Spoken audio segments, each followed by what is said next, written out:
يا أبا عبد الله يا أبا عبد الله.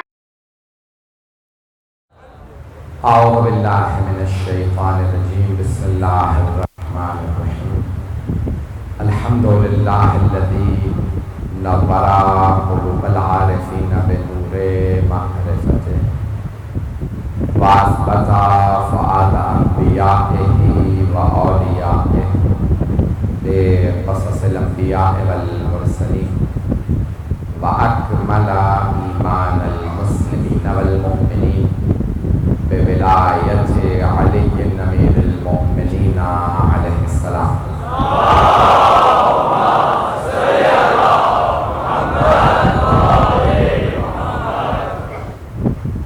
والصلاة والسلام والتحية والإكرام على أفضل الموجودات العبد المؤيد والرسول المسدد المصطفى الأمجد المحمود الأحمد أعني أبا القاسم محمد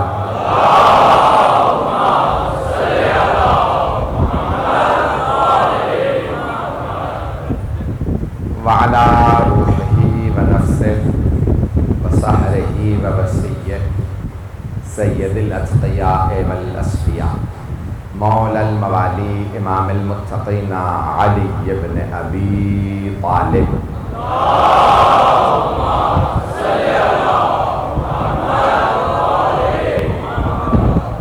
وعلى أوصيائه لا سيما بقية الله في الأرضين روحي وأرواح العالمين لتراب مقدمه الفداء واللعنة الدائمة على أعدائهم أجمعين من الآن إلى قيام يوم الدين.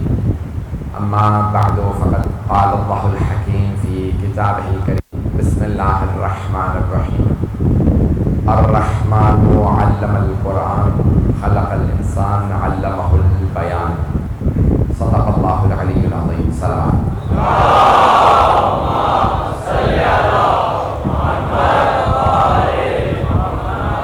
پہلے سب سے معذرت کہ تاخیر کافی زیادہ ہو گئی ہے.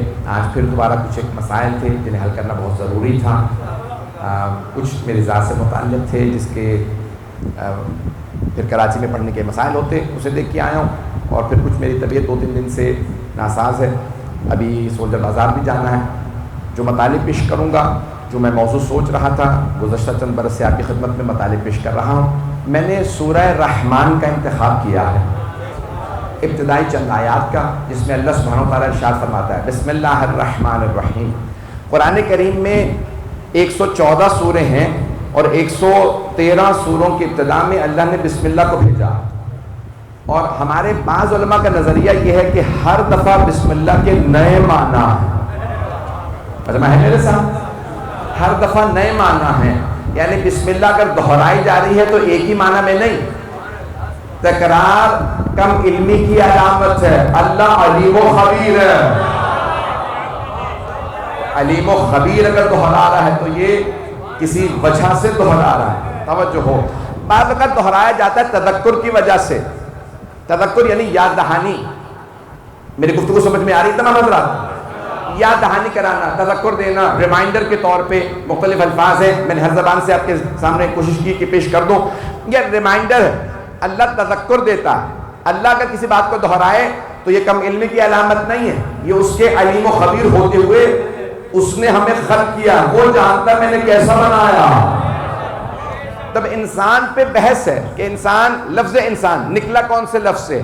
جس محبت سے دیکھیں, جس دیر سے آپ بیٹھے سن لیجئے گا, انسان کس لفظ سے بنا. بعض کہتے ہیں انس. انس یعنی محبت, عربی کا لفظ اردو میں استعمال کرتے ہیں. انس, انسیت, مانوس ہونا, یہ عربی کا لفظ ہے. تو بعض کہتے ہیں انسان ہے انس یعنی محبت سے. ہر انسان محبت کب ہوگا, چاہتا ہے محبت ملے. بہت سے لوگ کہتے ہیں کہ نہیں, انسان ہی نہیں, جانور بھی محبت چاہتے ہیں. جس جانور کو پیار کرے وہ سمجھنے لگتا ہے یہی میرا مالک ہے. اور میں نے چند برس پہلے کسی مقام پہ یہ جملہ کہا تھا, موضوع یہ نہیں تھا, کسی اور عنوان سے کہا تھا کہ جب حکیم لقمان سے پوچھا اور بعض نے ابن سینا سے نقل کیا ہے، شاید ابن سینا نے بھی حکیم لقمان ہی سے لیا۔ حضرت لقمان پہ میں نے دو ان کے متعلق مجالس وہاں پہ نہیں پڑھا میں نے انچولی میں اس موضوع کو، تو جب پوچھا گیا کہ آپ سب سے بڑے حکیم مانے جاتے ہیں، یہاں تک کہا جاتا ہے کہ جب آپ جنگل میں جاتے ہیں تو جڑی بوٹیاں خود کہتی ہیں مجھ میں اس مرض کا علاج ہے، ان کی پاکیزگی کی وجہ سے۔ تو ایسی دوا بتائیے جو ہر بیماری میں کام آ جائے، ہر مرض کا علاج رکھتی ہو۔ تو انہوں نے کہا ایک ہی ایسا علاج ہے، ایک ہی ایسا نسخہ ہے، ایک ہی دوا ہے جو ہر مرض میں کام آتی ہے، اور وہ ہے محبت۔ تو کسی آدمی نے کہا کہ اگر محبت سے کسی کا علاج نہ ہو رہا ہو تو کیا کیا جائے؟ تو کہا ڈوز بڑھا دو۔ لوگ ہیں یا نہیں، اس کا ڈوز بڑھا دو محبت کا انسان کے لیے۔ بے شک بند کر دے، کوئی مسئلہ نہیں ہے، ڈسٹرب کر رہا ہے یہ پنکھا کافی، کوئی مسئلہ نہیں۔ برائے خوشنودی محمد و آل محمد بلندتر صلوات۔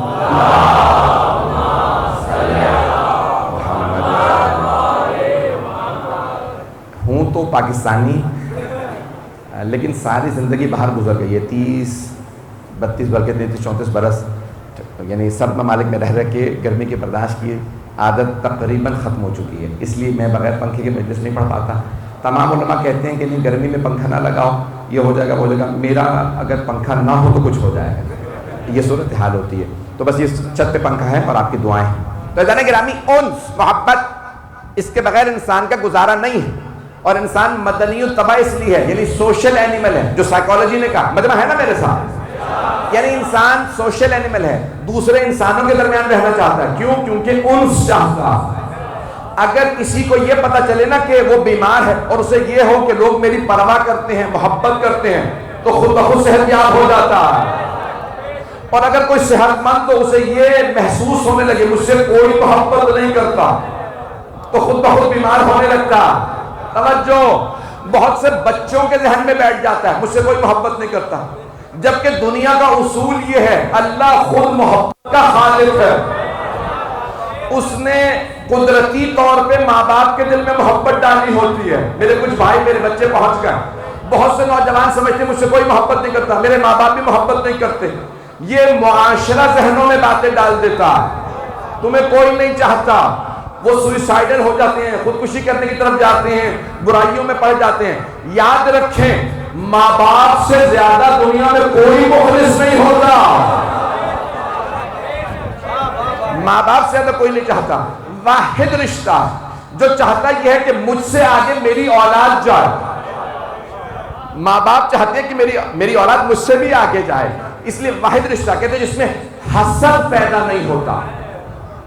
سارے علم نفسیات کے مسائل پیش کر رہا ہوں۔ واحد رشتہ، تمام آپ کو بڑے بڑے ماہر نفسیات بتائیں گے، سائیکالوجسٹ بتائیں گے، واحد رشتہ، دنیا میں واحد رشتہ جسے کبھی بھی حسد پیدا نہیں ہوتا۔ حتیٰ بہن بھائیوں میں آپس میں خدا نہ کرے حسد پیدا ہو سکتا، حسد نہیں ہوتا تو ماں باپ میں کبھی حسد نہیں ہوتا۔ توجہ سے سنیے گا، واحد رشتہ ماں باپ جنہیں کبھی اولاد سے حسد نہیں ہوتا۔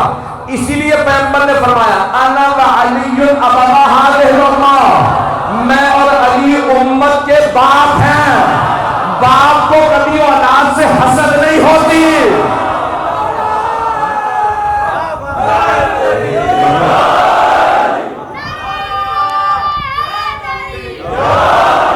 توجہ فرما رہے جانے گرا، سرور کائنات نے یہ نہیں کہا کہ میرا کیا رشتہ ہے، بھائی ہوں، توجہ ہو اور نہ کہلوائیے گا۔ بہت سے مسائل بنتے رہتے ہیں، میں بڑی محتاط انداز سے بولتا ہوں، پھر بھی اللہ نے کہا، پیغمبر نے نہیں کہا بھائی۔ بہت سے لوگوں نے کہا پیغمبر امت کے ساتھ ایسے جیسے بڑا بھائی، نہیں، اللہ نے خود رسول خدا سے پوچھے یہ کیا رشتہ، تو پیغمبر نے کہا میں اور علی امت کے باپ ہیں، میں اکیلا نہیں، علی بھی باپ ہیں، ماں باپ کا احترام سب پہ واجب ہے۔ بھائی گرامی، باپ ہے امت کے جناب سرور کائنات جناب امیر، تو پیش کر رہا ہوں کہ اس واحد رشتے کو انسان سے حسد نہیں ہوتا، انس کو پیش کر رہا ہوں، محبت کو پیش کر رہا ہوں۔ تو تمام رشتوں میں حسد آ سکتا ہے، واحد رشتہ والدین کا انہیں کبھی حسد نہیں آتا، لیکن آپ کو ایسی اولادیں مل جائیں گی جنہوں نے ماں باپ پہ ظلم کیا ہو. پتہ نہیں کہاں جا رہے ہیں آپ. بھئی آپ مغلوں کو اٹھا کے دیکھ لیجیے. شاہ جہاں کے بیٹے نے باپ کی آنکھیں سلوا دی. کچھ کہتے ہیں کہ نہیں, آنکھیں سی نہیں, سوئی دھاگے سے سلوا دی. تو بعض علماء کہتے ہیں نہیں, آنکھیں سی نہیں تھی, لوہے کی سلاخ گرم کر کے آنکھوں میں پھروا دی. سگے بیٹے نے باپ کی آنکھ, اور 22 سال باپ کو قید رکھا. اورنگزیب نے باپ کو اپنے, شاہ جہاں کتنا, 22 سال اس محل کے تہخانے میں قید رکھا جو اس نے خود بنوایا تھا, اور کہا ایک غذا چن لیجئے وہی ملے گی اور کچھ نہیں مل سکتا. بادشاہوں کے کھانے اس کی انواع و اقسام ہوتی ہیں, تنوع ہوتا ہے. میں یہ تفصیل میں نہیں جانا چاہ رہا تھا, صرف محبت کو پیش کرنے کے لیے تفصیل میں جا رہا ہوں. تو کیا کیا, اس نے اپنے وزیر سے پوچھا, کبھی بتاؤ, وزیر شیعہ تھا, میں ایک غذا پہ جی نہیں سکتا, آپ بتائیے کیا انتخاب کروں. کہا پھر چنا چن لیجیے. چنا, کہا نہیں میں ہر روز چنا نہیں کھا سکتا. وہ تو کہہ رہا ہے مہینے بعد مجھے میرا بیٹا کہتا ہے بوری بھیج دے گا جو چنو گے. کہا نہیں حضور, چنا واحد چیز ہے, یہ چاول میں بھی استعمال ہو جاتا ہے, اس کا سالن بھی بن جاتا ہے, اس کا میٹھا بھی بن جاتا ہے, اس میں ساری غذائیت ہوتی ہے. اگر غربت آ جائے, گوشت نہ کھا سکو تو چنا کھا لو, غذائیت پوری ہے. تو کہا ٹھیک ہے. لیکن 22 سال بعد جب باپ مر گیا تو اس نے کہا جس حکومت کے لیے میں نے باپ کو قید کیا, بہن مہر النساء کو قید کیا باپ کے ساتھ, بھائیوں کو قتل کر دیا اورنگزیب. وہ کہتے ہیں کہ نہ اس نے کوئی نماز چھوڑی نہ کوئی بھائی. اگر پہنچ گئے, کچھ بزرگ پہنچ گئے. بھئی اب یہ تاریخیں پڑھائی نہیں جا رہی بچوں کو. بہت سے مسلمان کہتے ہیں سب سے اچھا مغل بادشاہ اورنگزیب تھا, اس نے کوئی نماز نہیں چھوڑی, تو بھائی بھی کوئی زندہ نہیں چھوڑا. لیکن یہ نہیں بتاتے کہ بھائیوں کو کیوں مار دیا, دارا شکو کو کیوں مارا, شجا کو کیوں مارا. کبھی آپ نے پڑھا, میرے ایک دوست ہیں بہت بڑے محقق ہیں, بہت بڑے عالم دین ہیں, اور پاکستان برصغیر پاک و ہند کی پوری تاریخ کا انہوں نے بڑا گہرا مطالعہ کیا. تو مجھ سے خود ان سے میں نے کہا کہ بھئی آپ کے یہ تحقیق سامنے آئی ہے, میں حوالہ جات چاہتا ہوں. تو میں نے دیکھا بڑی ذمہ داری سے تحقیق کر کے, خاص طور سے آپ کے لیے پیش کر رہا ہوں کیونکہ میں سب کو جانتا نہیں ہوں, شاید آپ محظوظ ہو. کہا اورنگزیب نے بھائیوں کو اس لیے مارا تھا کیونکہ بھائی سارے شیعہ ہو گئے تھے.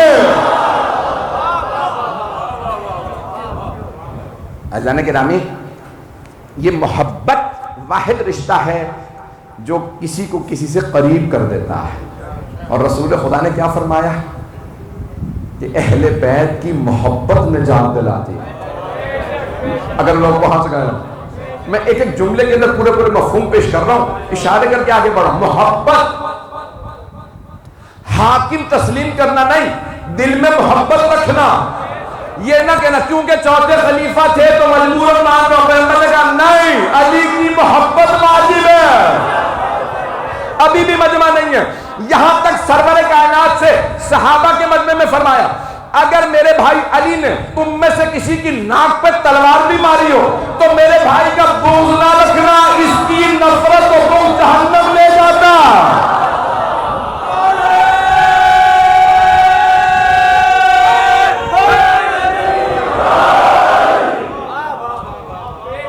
انس کی محبت کی اقسام پیش کر رہا ہوں. الرحمن علم القرآن خلق الانسان, اس نے انسان کو خلق کیا. انسان کہتے ہیں انس سے ہے, محبت سے ہے. ہر انسان محبت چاہتا ہے, اور اللہ سبحانہ و تعالیٰ کہتا ہے ساری محبتیں مخصوص کر دو میرے محبوب سے اور ان کے محبوبین سے. کچھ لوگ پہنچ گئے, چلو توجہ. اللہ فرماتا ہے اپنی ساری محبتیں مخصوص کرو میرے محبوب سے. محبوب جس سے انسان محبت کرتا, اللہ فرما رہا میرا محبوب ہے میرا رسول. رسول خدا کو کہتے ہیں حبیب اللہ. حبیب اللہ یعنی محبوب خدا, اور کچھ ہے رسول خدا کے محبوب. اگر پہنچ گئے حضرات, اللہ فرماتا ہے میرا محبوب میرا حبیب, اور کچھ ہے میرے حبیب کے محبوب جن سے انہیں سب سے زیادہ محبت ہے. تو اب امت سے تو ہم پوچھیں گے نہیں, ہم پوچھیں گے امہات المومنین سے. توجہ, سارے مجمع کی توجہ ہو. کچھ لوگ تو میرے بھائی پہنچ گئے, ہم امت سے نہیں پوچھیں گے پیغمبر کو سب سے زیادہ محبت کس سے تھی، ہم امہات المؤمنین سے پوچھیں گے، امت کی ماؤں سے پوچھیں گے، کیونکہ وہ رسول کی ازواج ہیں۔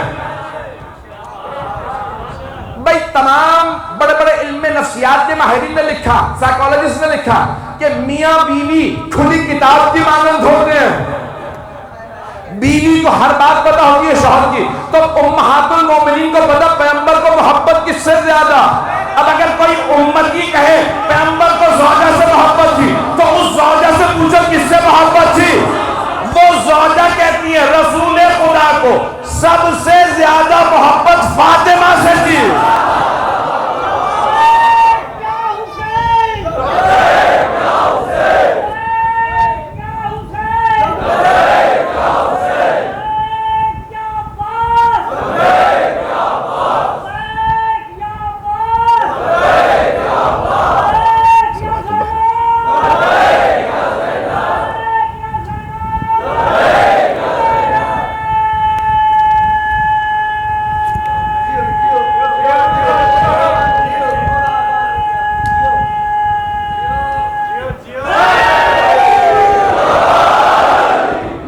محبت کیا آپ کی عزیزان گرامی، جس محبت سے آپ سن رہے ہیں امہات المومنین کے لیے سب سے زیادہ محبت، حتیٰ مجھے اب نہیں یاد کیونکہ اب تو دینیات تبدیل ہو رہی ہے، لیکن دینیات کی تیسری یا چوتھی کتاب میں موجود تھا یہ واقعہ۔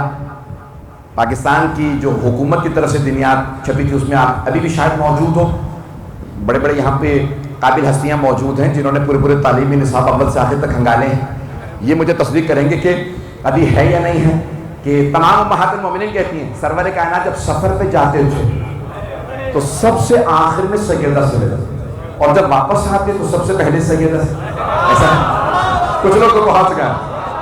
تو پوچھا، صحابہ نے کہا رضوان اللہ علیہ نے کہا کہ ام المومنین رسول خدا ایسا کیوں کرتے تھے، جاتے میں سب سے آخر میں اور آتے میں سب سے پہلے؟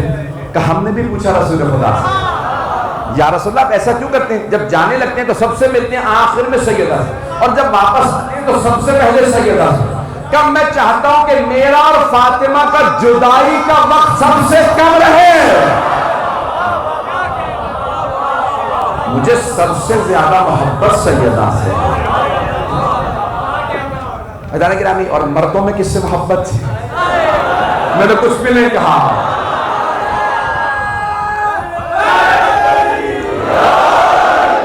بھئی یہ تو آپ کے عقیدے کی وجہ سے آپ پہنچ چکا ہے، پتہ نہیں بات پہنچی ہے نہیں، یہ تو آپ میرے بھائی میرے بچے اپنے عقیدے کی وجہ سے، کیونکہ آپ جو عقیدہ رکھتے ہیں امامت کا آپ پہنچ گئے۔ اب بہت سے لوگ سن رہے ہوں گے انہیں نہیں پتہ نہیں کس طرح اشارہ کیا نعرہ آ گیا، یہ نعرہ کس لیے آیا؟ میں واضح کر دوں، مردوں میں سب سے زیادہ کس سے محبت تھی؟ سارے کے سارے پیغمبر کے زمانے میں مسلمان صحابہ سے، تمام مسلمان صحابہ رسول تھے، ایک علی بھائی تھے،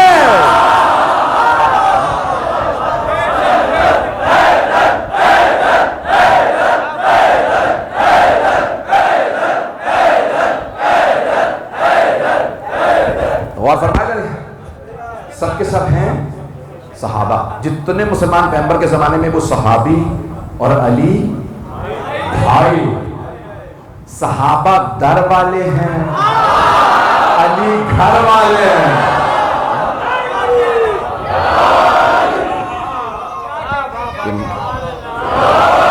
یہ عظمت ہے جناب مولا کائنات کہ امہات المؤمنین کہتی ہیں کہ ہم نے رسول خدا کو کسی کے اتنی محبت اور تعظیم کرتے نہیں دیکھا۔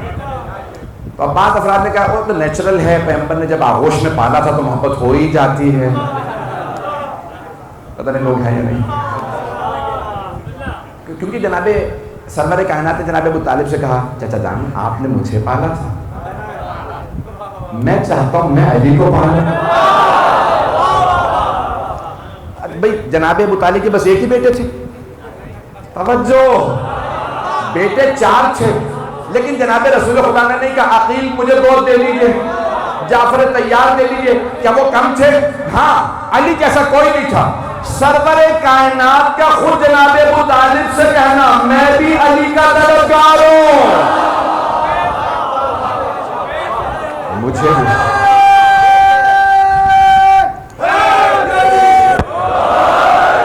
بے انتہا محبت سرور کائنات. اب دوسرا بھی جواب سن لیجئے. بہت سے بڑا کہتے ہیں پالا تھا اس لیے. تو کیا رسول خدا نے صرف ایک علی ہی کو پالا تھا؟ یہ تو آپ گھبرا کے سن رہے ہیں.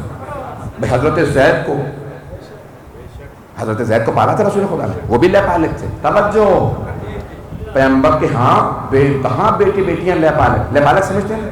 فاسٹر چلڈرن, گود لے لے جائے. لے پالک بیٹیوں کا جواب دی. واہ واہ واہ واہ واہ واہ. یہ پہنچ گئے. باقی حضرات چاہ رہے ہیں میں اسپیل آؤٹ کروں. رسول خدا نے بہت سے بیٹے بیٹیاں گود لیے تھے.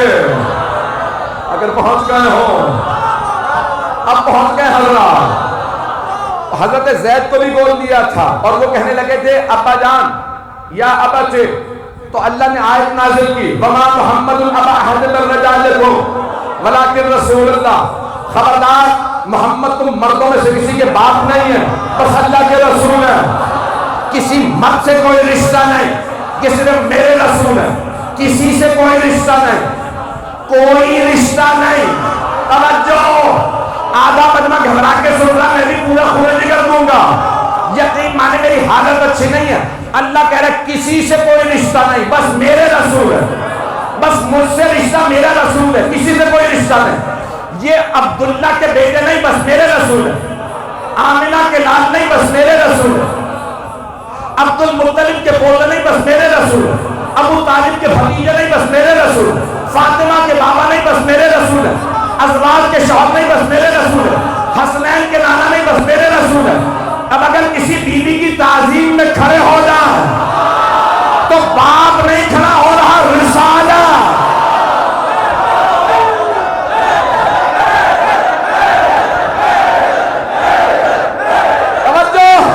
ابھی نہیں بھئی, میں مکمل نہیں کرتا, آپ پہنچ جاتے ہیں. بھی تھوڑا سا ترس کھا لیجئے.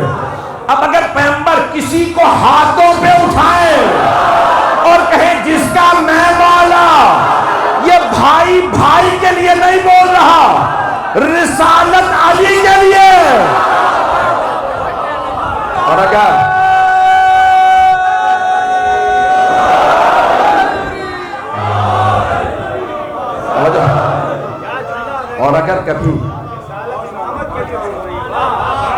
اور اگر کبھی نواسوں کو کاندھوں پہ بٹھا رہے ہیں تو یہ نانا نواسوں سے محبت کا اظہار نہیں کر رہے, رسالت ولایت کا تعارف کروا رہی ہے. محبت ایک ایسی شے ہے. تو سرور کائنات نے جو تقاضا کیا, اور کیا رسول خدا نے اپنے پاس سے تقاضا کیا کہ میں میرے آل سے محبت کروں؟ توجہ ہو, ہاں ہوں کر دیا کیجیے تاکہ مجھے اندازہ ہو کہ مجھے وضاحت کرنی ہے کہ میں آگے بڑھ دوں. جب آپ ہاں ہونے نا, مجھے سنانے کا شوق نہیں ہے, مجھے پہنچانے کا شوق ہے. پیغام پہنچنا ضروری ہوتا ہے, سنا کے تو کوئی بھی جا سکتا. میں کیونکہ پڑھاتا رہا ہوں, ٹیچر رہا ہوں, اس لیے میں جب پڑھاتا ہوں تو میں ہر بچے کو, میرے ایک استاد کہا کرتے تھے, اگر زندہ ہے تو خدا انہیں لمبی زندگی عنایت فرمائے. وہ کہتے تھے کہ فارسی میں کہتے تھے درس گفتن غیر از درس یاد دادن ہے. وہ کہتے تھے درس کہہ دینا اور درس سکھانا بڑا مختلف ہے. پڑھا کے چلے گئے, کسی کو سمجھ آئے نہ آئے, کہ سکھا کے جاؤ. ایزان گرامی جملہ دوبارہ پیش کر رہا ہوں, میری بات ہے نا ذہنوں میں. تب سرور کائنات نے امت سے کہ اپنے پاس سے کہا محبت کرو؟ نہیں. اللہ نے قرآن میں کہا قول, اے میرے حبیب کہہ دیجئے لا اسألکم علیہ اجرا الا المودۃ فی القربى. میں کچھ نہیں چاہتا سوائے اس کے کہ میرے قرابت داروں سے, قربہ سے مودت رکھو. مجھے تفصیل میں نہیں جانا. تو اب یہ محبت, اللہ نے قرآن میں سورہ رحمان میں فرمایا میں نے انسانوں کو خلق کیا. انسان, بشر نہیں کہا, آدمی نہیں کہا, لوگ نہیں کہا, انسان. جس میں انسانیت ہو وہ ہے انسان. لوگ تو بہت ہیں بھئی, مجھے پاکستان میں بھی بات سمجھانی پڑے گی. میرے بہت سے بھائی پہنچ گئے بھئی, یہاں آئے تھے. میں تو ٹی وی نہیں دیکھتا کیونکہ ٹی وی میں وہ قابل غور قابل توجہ ہوتی نہیں, تکراری چیزیں ہوتی ہیں, نیوز سارا دن وہی چلتی ہے. اگر اللہ نہ کرے خدا نہ خواستہ کبھی ٹی وی پہ آگے بیٹھ جاؤں تو صبح سے رات تک ایک ہی نیوز چلتی رہتی ہے, وہی ریپیٹڈ نیوز ہوتی ہے, وہی تکراری چیزیں ہوتی ہیں, تو فضولیات ہیں زیادہ تر, تو وقت ضائع ہوتا ہے. انسان ویسے ہی فوراً جا کے آن لائن چیک کر لے, ساری انسان کو 10-15 منٹ میں انسان خبریں پڑھ لیتا ہے, آدھا گھنٹے میں. تو ایسا نہیں کہ میں پیش کر رہا ہوں, پاکستان میں بابا کہتے ہیں یہ جرم ہو گیا, سیاستدان ایسا تھا, فلاں عہدیدار ایسا تھا, میں کسی اب پیشے کا نام نہیں لوں گا. تو تمام کے متعلق یہاں پہ چلتا رہتا ہے, اور ایک ہی بات ہوتی ہے, ان میں انسانیت نہیں ہے. کیا 2 ٹانگوں پہ نہیں چلتے؟ کیا 2 ہاتھ نہیں ہیں؟ کیا 2 آنکھیں نہیں ہیں؟ پتہ نہیں لوگ ہیں یا نہیں. کیا انسانوں کی طرح بات نہیں کرتے؟ ہے سب کچھ, لباس بھی پہنتے ہیں, لیکن انسانیت پھر بھی نہیں ہے. مولا علی نہج البلاغہ میں فرماتے ہیں کچھ لوگ 2 پیروں پہ چلتے ہیں لیکن 4 پاؤں والوں سے بدتر ہوتے ہیں. چوپایوں سے بدتر ہو جاتے ہیں. اس میں انسانیت ہو, وہ انسان ہے جو انسانی شکل کا ہو, وہ انسان نہیں ہے. اگر آپ ہر انسانی شکل والے کو انسان مانیں تو پھر یزید کو بھی انسان ماننا پڑے گا. پتہ نہیں لوگ ہیں یا نہیں, کتنا کھل کے بولو. ویسے ہی انہوں نے مجھے اتنا چڑھا دیا. رضوان گرامی میں واقعی بے باکی سے بولتا ہوں, میں نے ہر جگہ پہ چاہے مظاہرے ہوں کہیں ہو, برطانیہ, یورپ, امریکہ, ہر جگہ پہ بولا ہوں, کھل کے بولا ہوں, لیکن پیش کر رہا ہوں. کبھی بھی انسانی شکل دیکھ کے نہ کہہ دیجیے انسان, انسانیت دیکھ کے کہیے انسان. اگر پہنچ گئے ہوں, معصوم کے اپنے الفاظ ہیں, کہا کہ مولا یہ آپ کے قاتل, مولا نے فرمایا, کہا جانور ان سے بہتر ہے, یہ ہم پہ دہن درازی نہیں کرتے. کچھ لوگ تو پہنچ گئے ہیں, جانور ہم پہ دہن درازی نہیں کرتے. عزیزان گرامی کبھی جانور امام معصوم پہ تجاوز نہیں کرے گا. یہاں تک کہ میرے بھائی پہنچ گئے, یہاں تک وہ جو یزیدی لشکر کربلا میں آیا تھا وہ خود کہتا کہ ہم نے اپنے کشتے دفنا دیے. وہ جنگل تھا, بیابان تھا, کب بھیڑیے موجود تھے, جانور موجود تھے, کوئی قریب نہیں آتا تھا شہدائے کربلا کے. اگر ہم نے آتا بھی دیکھا تو جانوروں کے بھی آنسو تھے.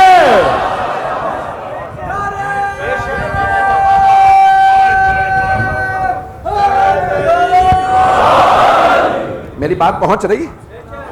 عزیزان گرامی کبھی بھی یہ انسان, میں پورا انسان لے کے چل رہا ہوں, یہ انسان ان سے ہے, محبت سے ہے, لیکن جس میں انسانیت پائی جاتی ہے. میں بھی پچھلے دنوں دیکھ رہا تھا, کوئی صاحب کہتے نہیں ہمارے ملک میں تو جنگل کا قانون ہے. قانون دان یہاں بہت مضبوط ہے, میں کمزور آدمی ہوں, اس لیے میں کسی خلاف نہیں بولتا. بڑی میں نبی تجھے گفتگو کر رہا ہوں, غور سے سنیے گا. اب یہ لوگ, میں حکمرانوں پہ, قانون دانوں پہ تنقید نہیں کر رہا, یہ جس نے لکھا ہے نا کہ ہمارے ملک میں تو جنگل کا قانون, اس پہ تنقید کرنا چاہتا ہوں. بہت سے لوگ پہنچ رہے ہیں, میں جو پیش کر رہا ہوں اس کو غور سے سنیں کہ شاید جدید مطلب, میرے بہت سے بزرگ پہنچ رہے ہیں جس نے لکھا نا جنگل کا قانون ہے ہمارے ملک میں. نہیں, ایسا نہیں ہے. جنگل کا قانون بڑا اچھا ہوتا ہے.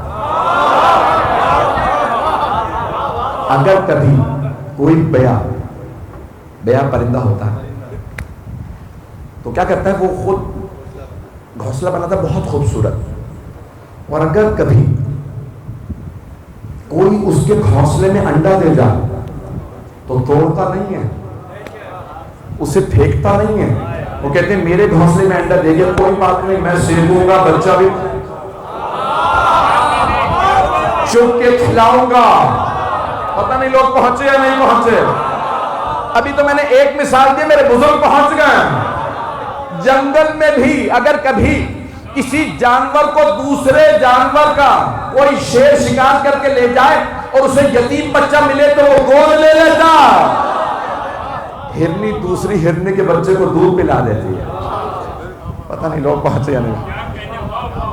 لوگ کہتے ہیں جنگل کا قانون ہے. جنگل کا قانون کہاں ہے؟ جنگل کا قانون تو بڑا اچھا ہے. جانوروں میں بڑا تحمل برداشت ہے. ایک برطانیہ کا بہت بڑا کرو پورا بہت بڑے چینل کا نام لیے بغیر افریقہ میں کہیں جنگل کے اندر کیمرے لگائے بیٹھا تھا. آپ کے پاکستان کے حساب سے کئی کروڑ کا ایک کیمرہ. تو انہوں نے کسی لیپرڈ کے اوپر کیمرہ لگایا ہوا تھا. چیتا نہیں, لیپرڈ اردو میں کیا کہتے ہیں لیپرڈ کا؟ تیندوا, یا تیندوا نہیں, بھارا چیتے کی طرح سے ہوتا ہے, تھوڑا سر بڑا ہے. عزیزان گرامی, تیندوا خود اس کو ہائینا کہتے ہیں, میں اس کی بات نہیں کر رہا. تو اب لیپرڈ کا وہ کیمرے لگا رکھے ہیں, گوشت خور جانور. اس نے ایک ہرن کے بچے کا شکار کر لیا, اٹھا کے لے آیا. سارے کیمرہ مینوں نے دیکھا ہوتا کیا, وہ اس کو منہ میں اٹھا کے درخت پہ لے گیا. جب درخت پہ لے گیا تو کچھ دیر کے لیے اس نے دبوچ رکھا تھا اسے اپنے پنجوں میں. تو اس لیپرڈ کو کچھ دیر کے لیے ترس آیا. اس نے دیکھا, پھر اس نے اسے کھایا نہیں, اور آدھا گھنٹہ اس کے کھیلنے کے بعد کہا کہ بھئی جا سکتی ہے. لوگ کہتے ہیں ہمارے ملک میں جنگل کا قانون ہے, جنگل میں تو ایسا قانون ہے جو فطرتی گوشت خور ہے وہ گوشت نہیں کھا رہے. ارے میں بچے کو کیوں اٹھا لائی, نہ جانے اس کی ماں کتنی پریشان ہو گئی ہے, اب اس کی زبان کسی کو سمجھ نہیں آ رہی. اگر انسانوں میں انسانیت ہو تو انسان ہے. میں نے پوری کوشش کی کہ میں بات پہنچا پاؤں. اب میں جانتا ہوں کہ وہاں پہ بھی مجمع انتظار کر رہا ہے. عزیزان گرامی, سید الشہداء آپ کی سواری ایک جانور حیوان, لیکن اتنی شناخت رکھتی ہے. یہ حسین ہے, میری پشت پہ حسین ابن علی ابن ابی طالب علیہ السلام. یہ عام ہستی نہیں. اگر روایت کسی راوی سے ہوتی تو میں کبھی نہ پڑھتا, لیکن روایت ہے امام باقر علیہ السلام.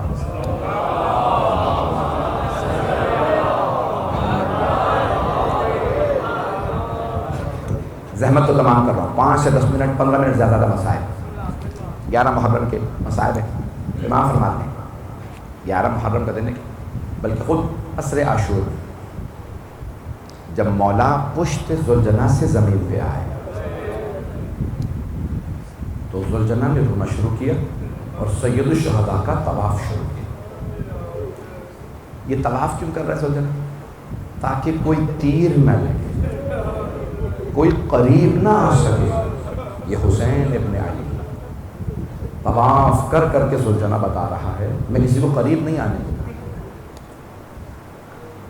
پوچھا مولا, لشکر یزید کہتا ہے کہ ذوالجناح آوازیں بہت بلند کر رہا, کچھ کہہ رہا تھا؟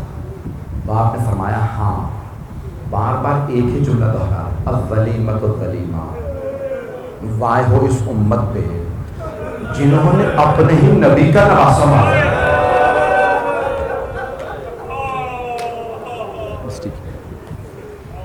ٹھیک اپنے ہی نبی کا نواسہ مارا. پھر فرماتے ہیں کہ مولا حسین نے ایک مرتبہ ذوالجناح کو دیکھا. ذوالجناح نے مولا کی خدمت میں عرض کی, اے حسین ایک مرتبہ ہمت کر کے میری پشت پہ آ گیا. مولا کے پورے جسم میں تیر تھے, نیزے. آپ نے روایت سن رکھی ہوگی نا, 1950 زخم. میر انیس نے کہا تھا نا 1900 زخم تنے چاک چاک, زینب نکل حسین تڑپتا ہے خواب. یہ چوتھے امام سے روایت. لوگوں نے اعتراض کیا مولا اتنے زخم ایک جسم پہ کیسے لگ سکتے ہیں؟ 1950. تو چوتھے امام نے فرمایا کسی نے تلوار کا وار کیا, دوسرے نے کسی جگہ نیزہ مارا, تیسرے نے وہیں تیر مارا, جسے کچھ نہیں ملا اس نے پتھر مارا. کہا زخم پہ زخم لگتے رہے.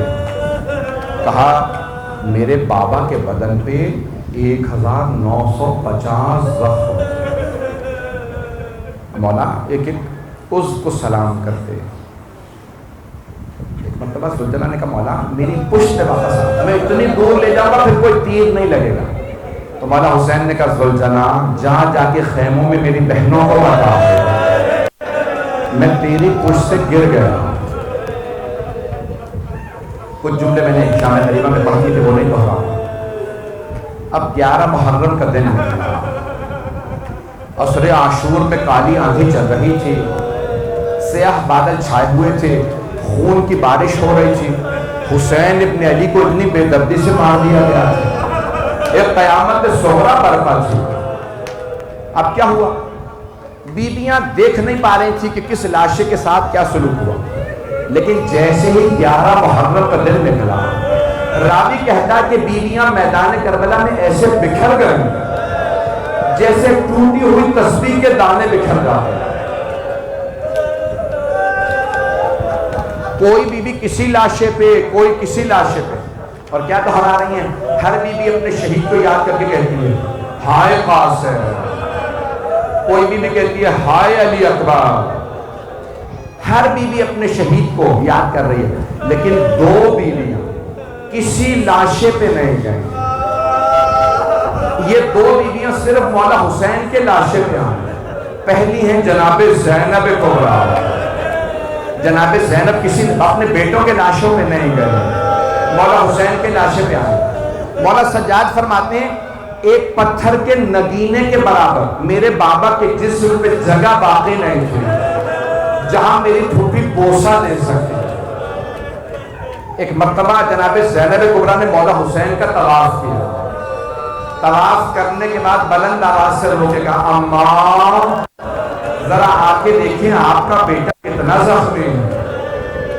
ایک مرتبہ مولا فرماتے ہیں میری پھوپھی نے میرے بابا کے کٹے ہوئے گلے پہ لبوں کو رکھا اور رو کے کہا اماں میں نے آپ کی وصیت پہ عمل کر دیا. آپ نے کہا تھا جب حسین سے ودا کرو تو بوسہ دے دینا. اجرکم اللہ. بس بھائی کوئی رونے میں روخ نہ کرے. اگر 10 دن نہیں رو سکے تو آج ضرور رو جائے گا. آئیں ذرا مل کے جناب زینب کا بیویوں کا پرسہ جناب سیدہ کو پیش کریں. ایک مرتبہ ساری بیویاں اپنے اپنے شہداء کو دیکھ رہی ہیں. جناب زینب کبریٰ نے بلند آواز سے کہا یا جدہ صلی علیہ ملیک السماء. نانا آپ کے جنازے پہ ملائکہ نازل ہوئے تھے. ھذا حسین مرمل بالدماء. یہ آپ کا نواسہ حسین ہے جس کا خون کربلا کی خاک پہ بہہ رہا. اجرکم اللہ اجرکم اللہ. جناب زینب کبریٰ نے گریہ کیا. اتنے میں دوسری بیوی جو کسی لاشے پہ نہیں گئی، جانتے ہیں نام کیا؟ حضرت رباب. جناب رباب کسی لاشے پہ نہیں گئے. جب بیوی آئی نا مولا حسین کے لاشے پہ، اگر دیکھ سکے تو دیکھے گا نہیں تو آنکھیں بند کر کے کربلا چلیے گا. جناب رباب آئی. ایک مرتبہ بیوی کی رو رو کے آنکھیں پتھرا گئی تھی، آنسو خشک ہو گئے تھے. ایک مرتبہ بیوی نے فرمایا میرے آقا حسین، میرے مولا حسین، میرے سرتاج حسین، اگر میرے سر پہ چادر ہوتی میں چادر آپ کو کفن دے دیتی. اگر میرے ہاتھ کھلے ہوئے ہوتے میں اپنے ہاتھوں سے آپ کے لاشے پہ سایہ کرتی. میرے مولا میں آپ کے لاشے کو تپتی ریت پہ چھوڑ کے جا رہی ہوں، دھوپ میں چھوڑ کے جا رہی ہوں. میں آپ سے وعدہ کرتی ہوں جب تک زندہ رہوں گی کبھی سائے میں نہیں بیٹھوں، میں کبھی ٹھنڈا پانی نہیں پیوں گی. میں جانتی ہوں آپ کو شہادت سے پہلے پانی نہیں پلایا گیا. مولا میں آپ سے وعدہ کر رہی ہوں کبھی ٹھنڈا پانی نہیں پیوں گی. بس بھائی جیسے ہی صبح ہوتی نا رہائی کے بعد جناب رباب ایک روزے پہ پانی بھرتی، بیوی دھوپ میں آ کے بیٹھ جاتی، پانی بھی دھوپ میں رکھتی اور گرم پانی پیتی جاتی، اور بیوی ایک ہاتھ سر پہ رکھتی کہتی واہ حجابہ، دوسرا ہاتھ سینے پہ رکھتی کہتی واہ حسینہ، واہ غربتہ، واہ مظلومہ. بیوی سارا دن روتی رہتی، مسائل پڑھتی. جناب رباب ایک بزرگ خاتون نہیں تھی، بوڑھی خاتون نہیں تھی، 32 برس کی تھی، لیکن جانتے ہیں بیوی کے سر کے سارے بال سفید ہو گئے تھے. کربلا کے واقعے کے بعد صرف 6 مہینے زندہ رہی رہائی کے بعد. معالی السبتین میں شیخ محمد مہدی مازندرانی نے جلد نمبر 2 میں لکھا جناب رباب صرف 6 مہینے زندہ رہے کربلا کے واقعے کے بعد جب رہائی ملی. ہر روز بیوی دھوپ میں آ کے بیٹھ جاتی. بیوی کے سارے بال سفید ہو گئے تھے, بیوی کی کمر ٹوٹ گئی تھی, بیوی چھپ کے بیٹھتی تھی. ایک دن جناب زینب نے مولا سجاد سے کہا, سجاد اپنی ماں سے کہو سائے میں آ جائے. اے سید سجاد آپ کی ماں بوڑھی ہو گئی, سر کے بال سفید ہو گئے, اگر دیکھ سکے تو ضرور دیکھے گا. مولا سجاد آئے, ایک مرتبہ کہا مادر گرامی آپ کا بیٹا سجاد آپ سے کہتا ہے سائے میں آ جائے. جناب رباب کے آنسو بہ رہے تھے, ایک مرتبہ سر اٹھایا, کہا ہے سید سجاد میں نے آپ کے بابا سے کربلا کی تپتی ریت پہ وعدہ کیا تھا جب تک زندہ رہوں گی کبھی سائے میں نہیں جاؤں, کبھی ٹھنڈا پانی نہیں پیوں گی. ایک مرتبہ مولا سجاد نے فرمایا پھوپھی مادر گرامی اب آپ کا بیٹا نہیں آپ کا امام آپ سے مخاطب ہے, مادر گرامی سائے میں آ جائیے. پھوپھی اماں میری ماں کا بازو پکڑا, ایک بازو جناب زینب نے پکڑا, دوسرا بازو مولا سجاد نے. جناب رباب کو زمین سے اٹھایا, سائے میں آ جائیے. جیسے ہی زمین سے اٹھایا جناب رباب نے ہاتھوں کا بلند کیا, کیا پروردگارا میرے وعدے کی لاج رکھ لے, میں نے تیرے حسین سے وعدہ کیا تھا میں سائے میں نہیں جاؤں گا. پروردگارا میں سائے میں نہیں جانا چاہتی. مولا سجاد نے آواز دی, پھوپھی اماں میری ماں کو لٹا دے, ان کی روح پرواز کر گئی, میری ماں آزاد ہو گئی.